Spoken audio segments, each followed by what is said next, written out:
সবাই কেমন আছে বন্ধুরা? আমি বনানী।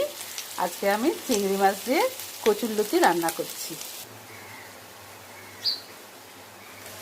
একটু তেঁতুল জলে ভিজিয়ে রেখেছিলাম, কচুরলতিগুলো দিয়ে দিচ্ছি। সামান্য একটু চিনি দেব, অল্প একটু চিনি দিলাম। এবার বেশ খানিকক্ষণ নাড়াচাড়া করব, তারপরে চিংড়ি মাছগুলো দিয়ে নামিয়ে নেব। চিংড়ি মাছ দিয়ে দিয়েছি কচুরলতির মধ্যে। বাস হয়ে গেছে।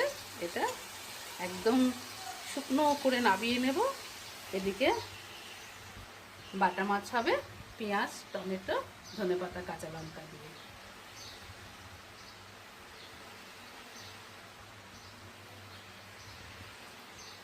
গোটা আমের চাটনি হবে। ভাত হয়ে গেছে, উচ্ছে সেদ্ধ হয়ে গেছে।